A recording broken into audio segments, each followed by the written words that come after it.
right, ladies and gentlemen, welcome back to episode number 4 of the No Punt Intended podcast here on Entertainment Buddha. Be sure to check us out online, www.entertainmentbuddha.com. With me, as always, is my trusted companion, Mr. Justin Ludwig. Week 4, ready for more. Yeah, how did we do last week with our picks? We did all right. You were very close to doing your usual 7-9. You went 6-9-1. Ooh, so close. I did a little better this week. 8-7-1. Okay.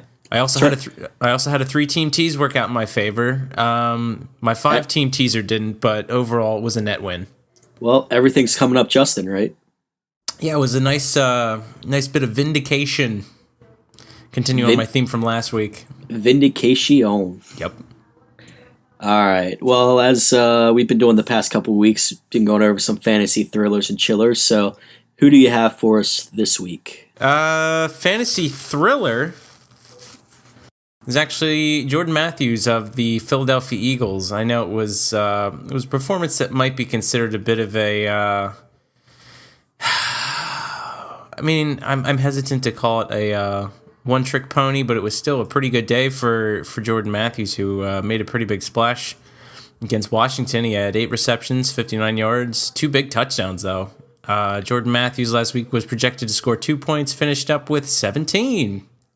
I'll take it. Fantasy chiller, you know what? They did exactly what I knew they were going to do. Antonio Gates was projected to score 14 points last week because he's had a pretty good first 2 weeks of the season, and then he gets 1 ball for 8 yards, and he gets a big old goose egg on ESPN standard scoring. And I knew they were going to do this. They just overvalued him. He had that one incredible game with 3 touchdowns or whatever it was, and suddenly he's back to the old Antonio Gates is what they were thinking. Well, it's not even really the old Antonio Gates. It's just they kept targeting the other tight end, which is exactly what I figured they would do. That's why I wasn't so high on Antonio Gates to start the season, and the first 2 weeks happened, and then, I leave him in my fantasy lineup, and then I get punished for it. So, and the world keeps spinning. Yeah. San Diego needs to take my advice. Well, the Cowboys did, so maybe it's time for San Diego to start listening. Ugh, that game was terrible. There was no reason it should have been that close, and that was the linchpin for all my teasers last week was that Dallas game, and luckily they actually barely covered, but cover's a cover, I guess. Exactly, and you still got some cookies out of that one. Yeah, it was a net win last week for me, even though my 5-team teaser didn't pan out. I was a little sour about that. Who didn't pan out in the 5-team? At first it was Houston. I was pretty sour because they didn't do so well against the New York Football Giants. Turns out I had Carolina as part of that 5-team teaser, so yes, it was a good thing I wasn't waiting for the Sunday night game to finish off my 5-team teaser. Right? Yeah, you don't want to stay awake all night just to find out you're going to lose anyway. I would have been pretty mad at that one. That was a silly game. The Yinzers came out on top. Yins beat y'all. Yep. All right. Any other thrillers or chillers this week? No. Just still kind of stewing. Even though I did win all my fantasy games last week, which I was a little surprised about. Well, there you go. You win some fantasy games. You won the 3-team teaser. You turned your pick record around a little bit this past week. I know everything worked out for me, but I don't know. I don't want to chalk it up yet. Maybe there's something to this whole stats thing.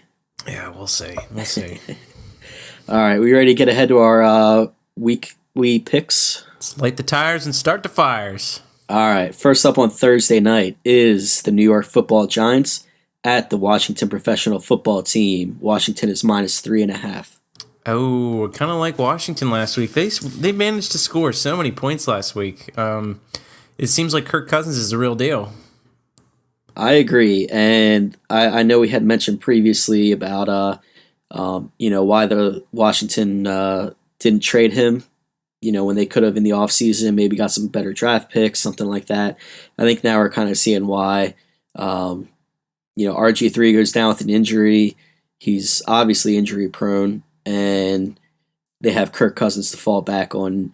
He played really, really well. Obviously, he had, 420-something yards, 3 touchdowns, against the Eagles. I thought for sure the Redskins were going to the Washington professional football team was going to pull that game out. So I was a little happy the Eagles' defense stepped up in the second half. It certainly got a little chippy there. Yeah, 427 yards, 3 touchdowns, an interception. Pretty good day for Kirk Cousins. But I guess the real question is when RG3 returns, what are they going to do? That is a good question. It might be one of those things. I don't know if RG3 is expected back this year. Do you know? Have you heard anything? Don't know what the latest is. Let me see if I can find that real quick. I know I saw something earlier that he was in a boot. He was going to be reevaluated, but I don't know if that means an early comeback or just a typical, lengthy layoff here for him. But if Kirk Cousins is hot and they're still winning, I say you stick with the hot hand and stay with Cousins. He's certainly shown himself to be an accurate passer as he demonstrated yesterday. So, it's something to keep an eye on for sure. ESPN's reporting right now 6 weeks. 6 weeks is a best case scenario for RG3 to come back. Okay, so that puts us right around week 10. Yeah, that'd be tough for them to throw RG3 back into it, especially if Washington's kind of not doing half bad.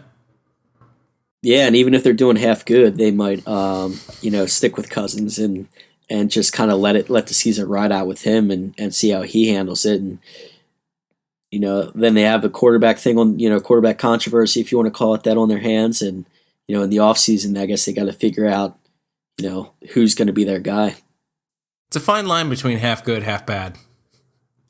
They're all bad. All right. And all this flim-flam, I guess I forgot to say who I was taking this game. I feel comfortable taking Washington laying 3.5. Yeah, I'm going to take Washington as well. They're playing at home.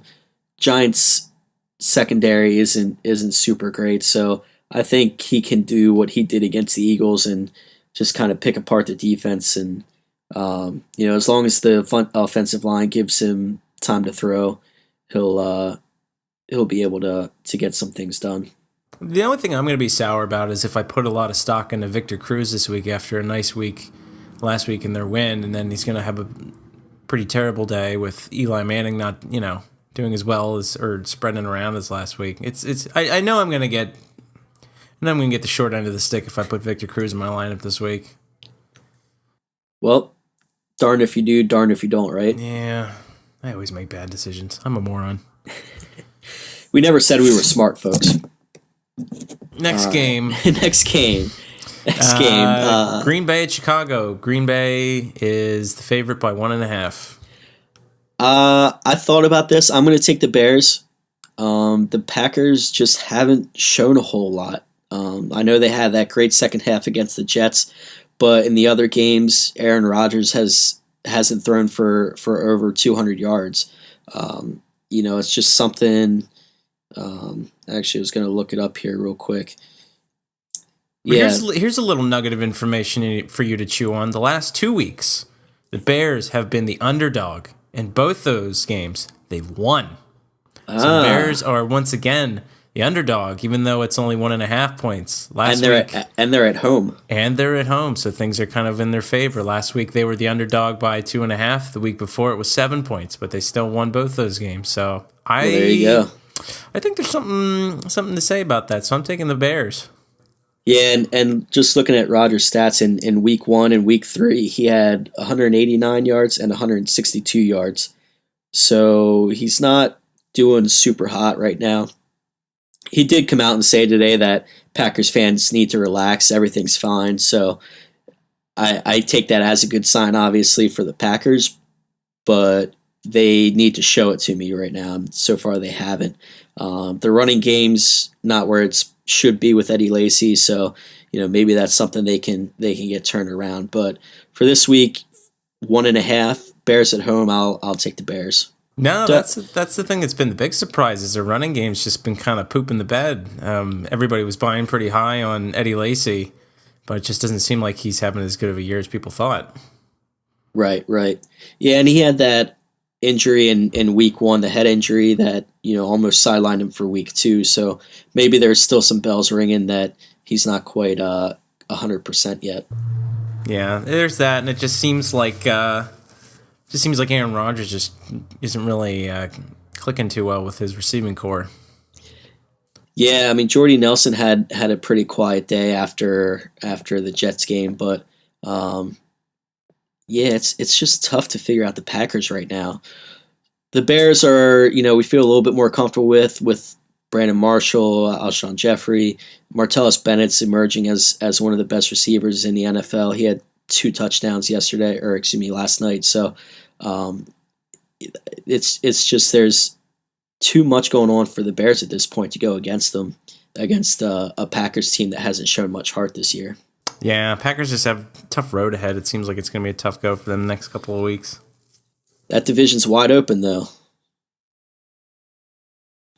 And let's see. Next game we have the Bills at the Texans. Houston is -3.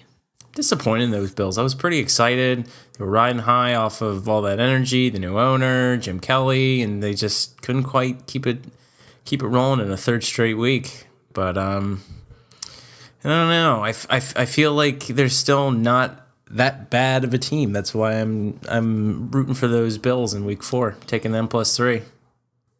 Yeah, it's tough because the Texans appear to be pretty bad. Ryan Fitzpatrick was throwing the ball all over the place, but they're playing at home. They still have the weapons. It's definitely a tough pick. The Bills, EJ Manuel, he's kind of all over the place too. He's not the most accurate quarterback. Sammy Watkins had 3 receptions for 31 yards. Or excuse me, that was week 1.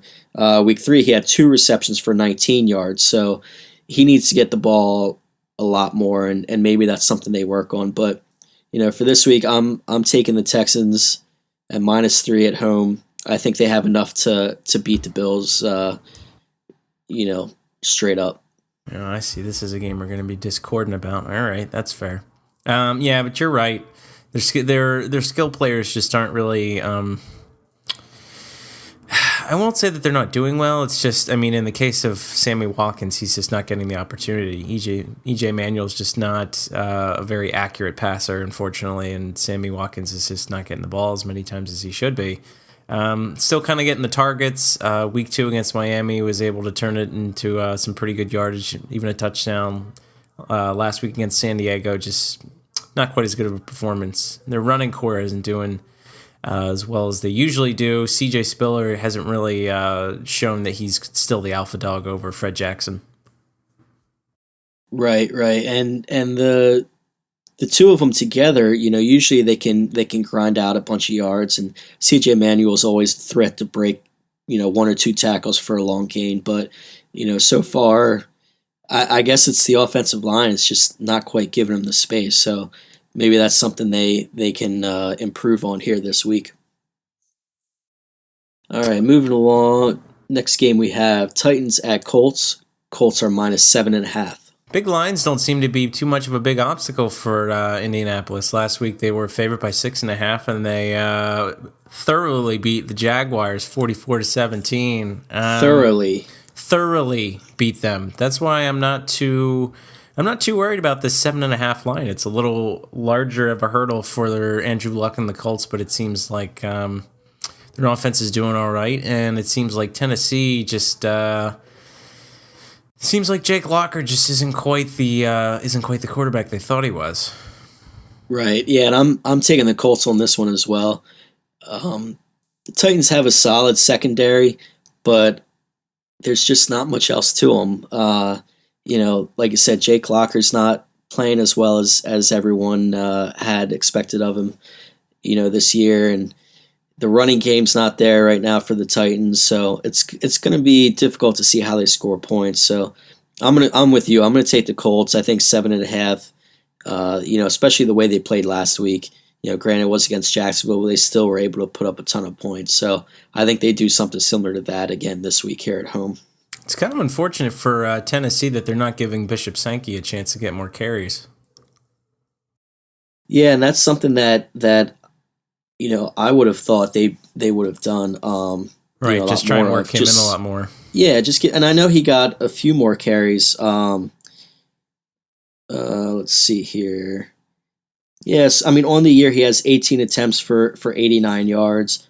That first game in week 1, I think he might have only had a couple carries just to get into the flow of the game. but I could see them giving him the ball more and more as the season goes on.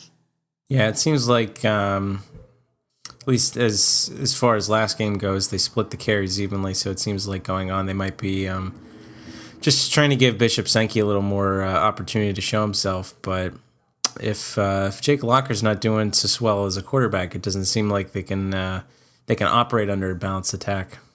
Right. Yeah. If the passing game's not there, then the running game can't be opened up. So yeah, it's gonna be tough for the Titans this week, I think.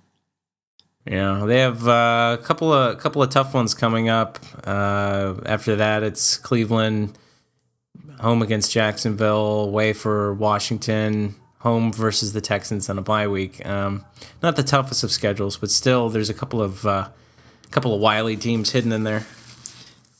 All right, and next game we're going to talk about here, we had the Panthers at the Ravens. Steve Smith going against his old team. Steve Smith Sr. Excuse me, Steve Smith Sr. Steve Smith Sr. Steve Smith Sr., the former Panthers wide receiver. Baltimore's favorite at -3. Yeah, not to be don't try and get Steve Smith Jr. on your fantasy team because he's not going to get you any fantasy points unless pooping and crying are worth fantasy points in your league. Maybe next year we'll add that. There's always room for changes. But anyway, after that Yins versus Y'all Bowl, boy, I don't know how to evaluate these Carolina Panthers. Yeah, they're definitely tough to figure out right now. I mean, their defense is there, obviously, but offensively, they just couldn't quite get the points. Steelers were able to kind of get those big plays and just run the ball with Le'Veon Bell. So it is a tough call. And Baltimore's at home -3. I think I'm going to go with the Panthers. I think the defense is good enough that they can stick with the Ravens. I think last week's game, Panthers, they might have overlooked Steelers a little bit, thinking they weren't as good as they are. So I got a feeling Cam Newton and the Panthers are gonna come back for a win this week. Yeah, a lot of questionables with, especially with the running game for Baltimore. It seems like their passing attack is all right with Steve Smith Sr. and Joe Flacco having a pretty good year. It's just a running game I'm not quite sure about. But as far as Carolina goes, I mean, their defense has always been pretty good, even though last week they had a bit of a lapse. I mean, it doesn't seem like Cam Newton is really is unable to play up to his level. I'm not quite sure whether he has. If the rest of the offense is clicking, it just doesn't seem like they're able to stay consistent. Right. Yeah, and one of the things that Cam has always been good at is extending the plays, and he's always been a scrambling kind of quarterback. He's always the threat to take off and run. So, maybe we see a little bit more of that. I know he was nursing a rib injury last week, so he might have been a little hesitant on some of those. But I think against the Ravens, the Ravens defense is solid, but not the great defense it was back in the day with Ray Lewis. So I think the Panthers will be able to score points. I think Kelvin Benjamin's emerging as one of the better receivers, and at least in the rookie class here this year. So, I kind of see your point, and the Ravens do have a tough time going with the running game. Justin Forsett and they have the rookie Telefaro, I think his name is, who showed some good signs last week. But I think the Panthers defense will be too much for him. Yeah, it's a tough road for Carolina, being that they're going up against two pretty physical defenses in some consecutive weeks. But we'll see if they stick to trends like they did with what they did against Pittsburgh last week. Yes, we will. And moving on, next game we have is the Lions at the Jets. Lions are -1.5 on the road.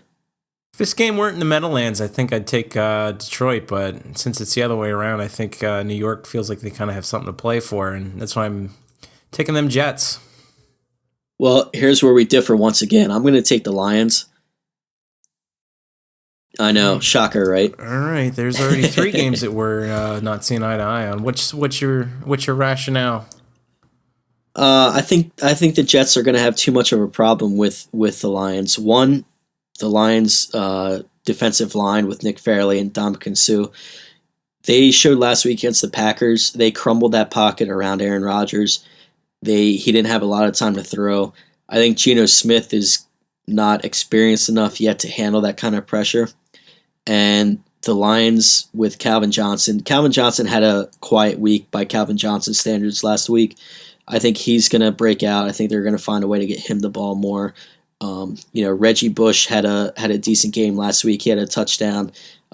They keep giving him the ball. He's always a threat to break a play. So I feel like the Lions are gonna continue on their winning ways here and beat the Jets this week. Yeah, I mean, I guess the only thing I'm a little worried about is sort of the poise of Geno Smith. He doesn't seem still like he's able to be a competent passer. But maybe this is a week that they bring Michael Vick in for a couple plays, see how he does. Who knows? There you go. That'd be something to see. The only thing I'm not too happy about is Chris Johnson. I figured before the season he would maybe be a nice resurgence, get back to his old form, but it seems like they're more content with giving the bulk of the carries to Chris Ivory. So clearly I didn't see that coming. Yeah, it just seems like Chris Ivory's just producing, more than Chris Johnson. So, maybe they switch jerseys at halftime like the old Mighty Ducks trick, but just throw some people off and mess up some fantasy leagues. Yeah, we'll see what kind of trickery is in the playbooks. I mean, Cleveland did have that weird one last week, so yeah, there's plenty of season left for more. Whatever the adjective that I'm searching for is. I think we all get tomfoolery. I'll use that one. All that rabble rousing. Yeah, that also works. All right. Tampa Bay at Pittsburgh. Pittsburgh favored by 7 points. Tampa sucks. They do. I'm taking the Steelers. Tampa is just not good. This is going to be one of those dumb surprise games, though, that you're going to feel trapped by after you take Pittsburgh, and then Tampa Bay, doesn't suck as bad they did last week. So yeah, and Mike Glennon's going to come in and throw 4 touchdowns to Mike Evans and Vincent Jackson. I mean, that's you're right. That's probably how it's going to go, but. The sensical me picks the Steelers just because they're playing better. Antonio Brown's been really impressive this year. Le'Veon Bell's really impressive as well. So I'm taking the Steelers at home. I don't care. That was the first time that the Steelers have had 2 players rush for more than 100 yards in the same game since 1986. Interesting fact. I did not know that. And the Steelers also signed James Harrison. I don't know if you saw that. He came out of retirement to sign with the Steelers, so he's back playing defense for them. Because Jarvis Jones got hurt and is out for a few weeks, I think like 6 to 8 weeks. Yeah, their defense got pretty banged up after the last game. Yeah, and rookie Ryan Shazier is expected to miss the next game, though I guess that could change between now and Sunday. So have a little veteran leadership back on the Steelers defense. Maybe that'll help him out a little bit. All right, next game we have the Dolphins at the Raiders. Miami is -4. The thing to remember, this game is in London. It is in jolly old London, isn't it?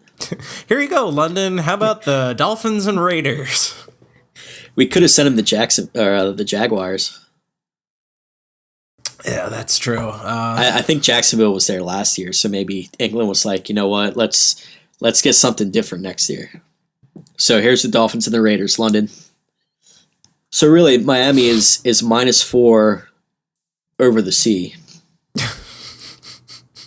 Across the pond. Across the pond, as they say. Boy, I was really buying high on Miami the last couple of weeks. It seems like they were doing pretty well. Unfortunately, I think that that injury to No-Shawn Moreno is going to prove to be a bigger detriment than people think. Not quite sure how well Lamar Miller is going to handle getting the bulk of the carries, but I still think that Mike Wallace is a good deep threat. Brian Hartline is a good short slant route guy. Ryan Tannehill, I'm not quite sure if he's a pretty good quarterback. So I don't think anybody's quite sure. No, but I am sure that I'm I am. Wait. I'll get it. I am sure that that was not as difficult as I made it out to be. I am sure that the Raiders aren't that good. That's why I'm taking Miami. And it's in London, so it's not like either team really has a home field for this one. Right. Yeah, I'm taking Miami as well. Um, whether they're overseas or in America, I'm going to take that game at -4. Like you said, the Raiders just aren't that good. Um, their defense got to Tom Brady and the Patriots a little bit last week, as I found out when my three-team parlay did not pan out. But -4 compared to -14.5, like it was for New England last week's a little bit, of a difference. So I'm going to go with the Dolphins as well. Like you said, Mike Wallace and Brian Hartline are great receivers for that setup.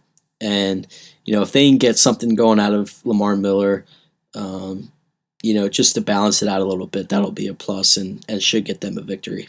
Yeah, Oakland being the underdog by 14 points, then you kind of have something to prove. But 4 points, I mean, when you convert that to metric, they're barely the underdog. So whatever, just go out there, see the sights, lose the game. Who cares? There's pictures. You get to go at fish and chips and stuff.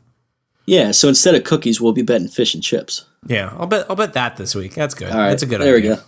All right, so that let's see, that does it for the 1 o'clock games. What's your favorite 1 o'clock game here this week? Ooh, good divisional matchups. I think if Washington wants to compete, they're going to have to take this game against New York. Favorite one? Ooh, there's a couple of entertaining ones. I think Buffalo Houston's going to be a pretty high octane one. Maybe I'll pick that. I'll pick that one. You'll pick that one? Yeah. That could be fun to watch to see how bad some of the throws are. Yeah, it's going to be one of those where I think it's going to come down to a final possession, but it's going to be one of those like who can not do the worst. Exactly, and I know I will keep an eye on that game, but my favorite is going to be the Panthers Ravens for Steve Smith Sr. To see how well he does against his old team in that tough defense, and see what kind of action or reaction the defense will be able to get out of him during the game. Maybe poke him around a little bit. Get on his angry side and get a little explosive there. A bit maybe like the Eagles-Washington game this past week. So Chippy, not fish and chippy, but chippy. Just regular chippy. Just regular chippy, no fish. Just all right. Yeah. All right, and moving along then to the 4 o'clock games, we have the Eagles at the 49ers. 49ers are -5. Is this the game that we learned that Philadelphia is kind of full of crap? I don't mean that as a direct jab at you, but it's just one of those where they trail by double digits every game, and then they win all those games. They were only trailing by at most 10 against Washington. Wasn't quite as lopsided through the first half as they usually are for these Eagles this year. Here's a couple of interesting numbers. San Francisco has scored 62 points this year. Only 3 of those points have come in the second half. Philadelphia has scored 101 points. 27 of those have come in the first half. Oh boy. I heard that earlier today on the radio that Niners have not been scoring at all in the second half. It's just a tale of two halves, really, and the Eagles are kind of the same way, but opposite. They don't put up many points in the first half. It takes them a little longer to get going, and then by the second half, they're throwing up touchdown after touchdown. So I don't know. I'm hoping the Eagles can start off strong this week since it's a 4:25 game. Granted, they are on the West Coast. I'm going to take the Eagles. Their 49ers just haven't impressed me too much yet. They lost to, the Cardinals. They, like I said, they only perform in the first half so far, and that's not quite going to do it against the Eagles, I think. No, San Francisco's going through a bit of a tough year. Frank Gore doesn't seem like he's putting up quite the numbers that Frank Gore usually puts up. The only thing I'm worried about for Philadelphia is they've never they haven't faced a good mobile quarterback this year. It'll be the first test for them with Colin Kaepernick. So I'm not quite sure how their defense, which already gives up a bunch of points, is going to be able to handle him. Yeah, at least what the Eagles have going for them against the Niners is the Niners, Kaepernick in particular, is not the greatest passing quarterback, at least this year. Yeah, he can extend plays and he can run, but if the Eagles are able to contain him even a little bit, I think they'd rather see him throw from the pocket than get outside of it and make plays with his legs.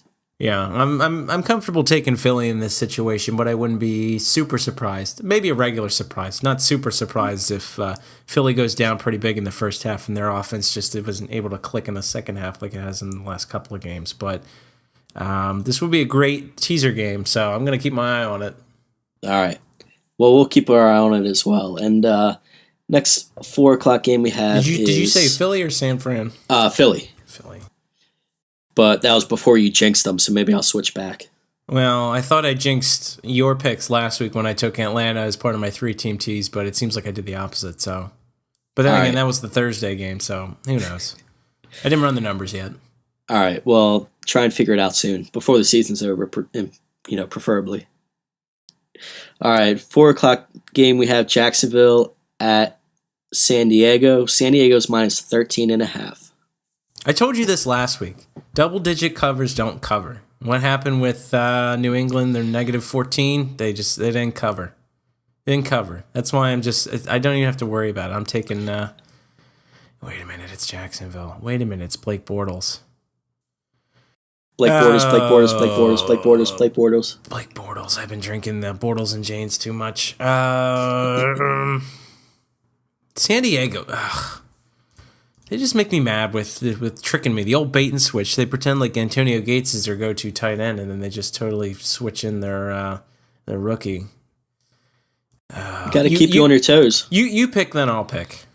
All right. Let's see. Who do I have circled? Oh, look, I have the Chargers. I'm going with the Chargers at minus 13.5. Obviously, I learned nothing with my New England pick last week. Okay, I'll pick the opposite of you since you picked San Diego. I feel better about that anyway. All right, so my pick sways your pick? Yeah, I'll take Jacksonville. I'm not comfortable with those double-digit covers. All right, that's fine. I'll take San Diego at home against Jacksonville with a rookie quarterback on the road for his first NFL start. Damn it! I did it again. I gotta write these down. I gotta tattoo them on my hands or something. I can't remember these rules. But we'll see.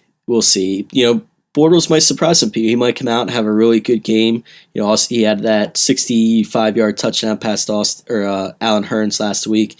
They need to give Allen Hurns the ball more. He hasn't been getting so many targets as he did the first week when he had a pretty good game. He's got a good physical makeup. They should just try and get him the ball more.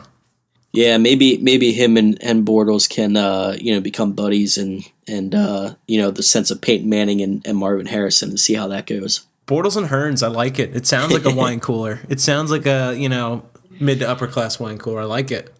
It sounds like an okay television show. Bortles and Hurns. It sounds like one of those buddy cop shows. Exactly. You got the white quarterback, the black wide receiver. They butt heads at times, but at the end of the day, they just want to share a beer and have fun. Maybe drive a cool car.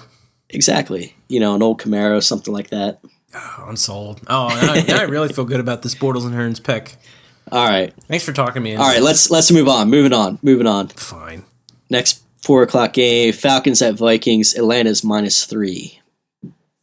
Oh boy, Teddy Bridgewater. It's the Teddy Bridgewater show. Is he gonna play his hit song "Bridge Over Teddy Bridgewater"? Probably. I don't know. I figured that was going to hit on Twitter. It didn't really do so well. I got a couple of retweets, but didn't have quite the splash that I thought it would. I thought that was pretty funny. I enjoyed it. Anyway, Atlanta, their offense is still pretty good, and I'm not quite sure about Minnesota. You've got Teddy Bridgewater. Is he the real deal? Is he going to be... I mean, last week he might have not felt completely comfortable, but, after Matt Castle breaks every bone in his foot, you kind of get thrust into the limelight. But I'm not quite sure how Minnesota's how their offense shapes up. I just feel like Atlanta has so many weapons, and Julio Jones is so good. So you're taking Atlanta? Yeah, I feel pretty good about Atlanta. Julio Jones helped me coast in a couple of my fantasy leagues, so I still feel like they're riding high after that trouncing of Tampa. All right, some valid points there. The one thing I will say about the Vikings is it's tough to pick when you're entering the fourth week of the season. Teams are kind of starting to figure themselves out. You're starting to figure teams out, and then once you know it, quarterback gets hurt, rookie's thrust in, and it's basically like it's week one all over. So you have no idea how this rookie's going to do. Is this another rule I didn't learn, or are you just I'm just spitting it out and right. trying to see if it makes sense to myself. So, Teddy Bridgewater could come out and he could be fantastic. He could, make it a close game, but I just don't know. And I'm with you. The Falcons, their weapons with Julio Jones and is Roddy White back this week? Do you know? I know he was out last week, but I forgot to check and see if he was available this week. But even without him, they still have Steven Jackson is a solid running back, and Devin Hester had a fantastic game last week. They used him in just about every aspect you could use a player. The only thing he didn't do was throw a touchdown. But yeah, I'm going to take the Falcons as well, even though they're on the road. I'm gonna go with them. I just think they're going to be too much for the Vikings. Roddy White right now is listed as questionable. Did not participate in practice on Monday, but they will track him as the week goes on. So there you go. He might be available on Sunday then. All right. And let's see. We have it's New Orleans at Dallas. New Orleans favored only by 3. I don't know. It's New Orleans on the road, which isn't always a good thing, but they will be playing in a dome, which is a good thing. But the Saints just haven't put up the points or the plays that they've been, like they have been the past couple of years. So I'm gonna go with the Cowboys on this one. Wow. Yeah. The Cowboys started to show me a little something last week. It was against the Rams. Maybe the Rams are a little bit better than everyone thinks. Maybe the Saints are a little bit worse than everybody thinks. But the Cowboys were kind of starting to come around, and if they keep taking your advice and running the ball and managing the clock, I think they can at least cover the 3-point spread in this game. No, see, hold on to your hat. I'm not only disagreeing with your pick of Dallas. I'm taking New Orleans, and I have a feeling that your read of Dallas is all wrong. They are on the way out. Even though they have been listening to me with letting DeMarco Murray have more touches, it seems like their pass defense gets completely beat up. And Drew Brees, even though New Orleans hasn't been scoring as many points as they normally do, their offense isn't quite as torrid as it usually is. I think that Drew Brees is just going to eat them alive. Well, there was news today that Morris Claiborne was named not the starter for this coming week, and he stormed out of the facility. Well, I know. So I just picture him stomping his feet as he left the practice facility. Orlando Scandrick, who Claiborne was replacing, is back in the starting lineup. So I think that's something to keep an eye on. I think that's going to have effect on the defense.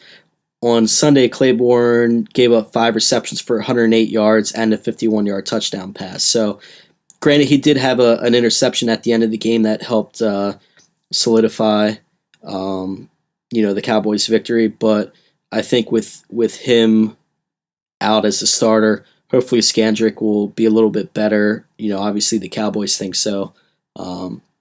Against that tough wide receiving core there in New Orleans. No, I'm not casting any doubt on, the ability of the St. Louis Rams, but that game should have never been that close. Dallas just got extremely lucky. It's going to be extremely hard for Dallas to cover all those receivers, especially if you can edit that out. Especially if Jimmy Graham plays like Jimmy Graham.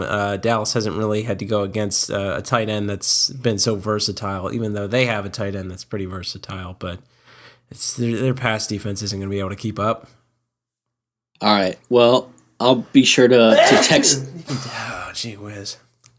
Well, I'll be sure to text you throughout that game as the Cowboys. I hope they lose, but I hope they lose by less than 3. That's all. Well, maybe if they cover in your I'm allergic to this pick, apparently. Maybe if they cover in your teaser, it'll be all right.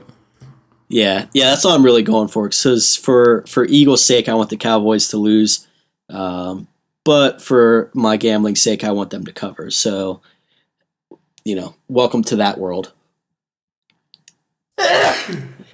Fourth time's a charm. Everybody can win with a 3-team tease with that case. There you go. Everybody wins. Out for the Monday night game. New England at Kansas City. New England is favored right now by 4 points. I don't know what to make of New England now after last week's game against Oakland. I thought the Patriots were going to blow out Oakland. Obviously, that's why I took the Patriots at minus 14.5 last week. That didn't pan out. Tom Brady has not been his usual Brady self. So, you know what? I'm gonna pull a Justin here. I'm gonna let you pick first. Oh, I have a feeling that New England is it's gonna take their lumps the last couple of games, and I think I'm not quite sure what to make of Kansas City, as I think is the bigger wild card. I mean, they have Jamal Charles listed right now as a questionable. Do they play him? Do they play Niles Davis? Their passing game, I'm not quite sure how up to par that is. I mean, Dwayne Bowe is still on there, but they've been giving more targets to Donnie Avery. But you're right, it's just Tom Brady. What an un-Tom Brady-like season he's been having so far. And he's got so many weapons. Rob Gronkowski is not playing like Rob Gronkowski.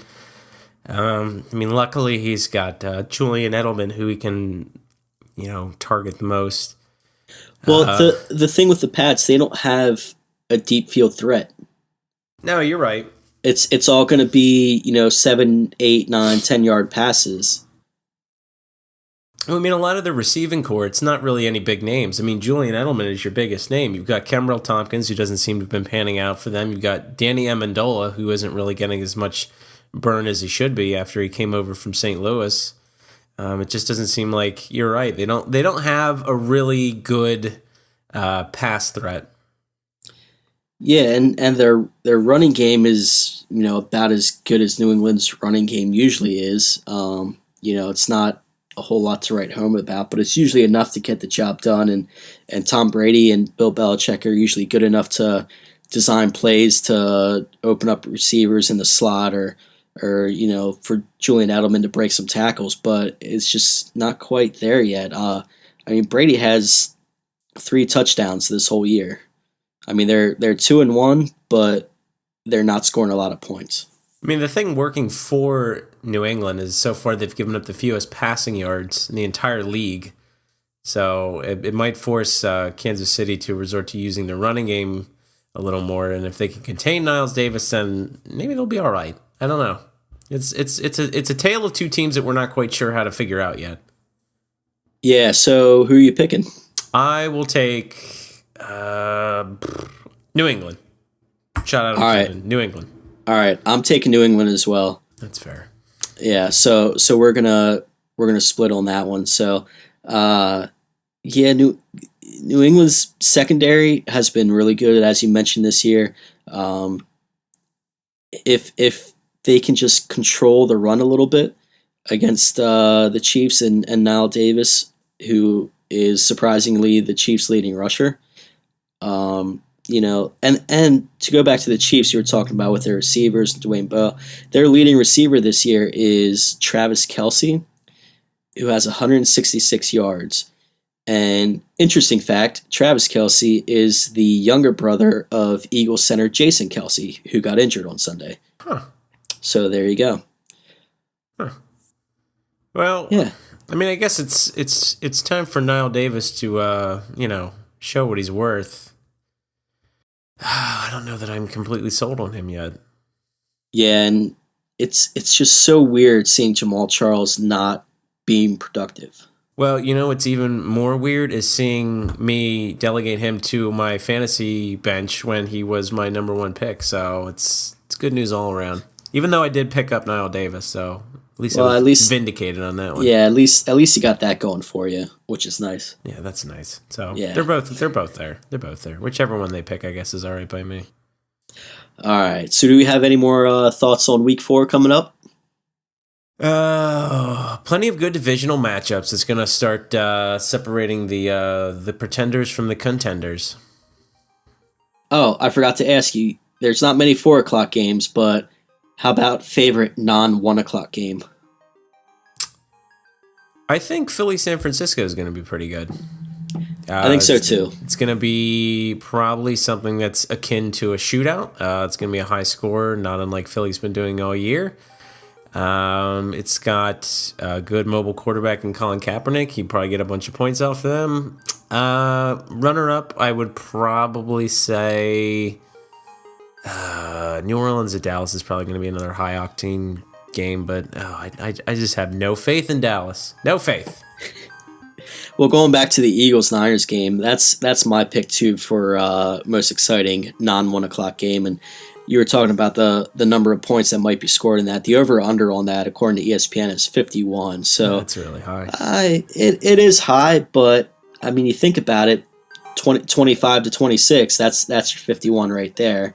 The Redskins and the Washington Professional Football Team, and the Eagles scored like over 70 last week. So just to give you some idea on what the over-unders are like. So I may look into that a little bit, maybe put a couple cookies on it. Yeah. You'd be interested to know that in the actual Vegas Super Contest, there are no entries that are perfect on the season. There are 2 that are 14-1, but nobody has successfully chosen 15 out of 15. That is interesting. With all the people that are playing and all the entries, you'd think there might be one that would get that 15-0 mark, but the laws of probability suggest it might be likely, but not in this case. There you go, folks. Just something else to shoot for. You don't have to be perfect, and you can still be a winner. All right. Any last thoughts, Justin? Oh, no. Just hoping I can continue my nice U-shaped curve of game picking and hopefully keep going a little better this week than I did last week. Improve on my 8-7-1 from last week. There you go. And I'm hoping to improve on my 6-9-1. Maybe get back to 7-9 if get back to consistency. All right. Well, thanks a lot, folks, for tuning in to episode number 4 of No Pun Intended podcast here on Entertainment Buddha. Be sure to check us out online, www.entertainmentbuddha.com, where we make you a better geek one post at a time. So for Justin and myself, thanks for listening, and we'll see you next week. We will see you next week.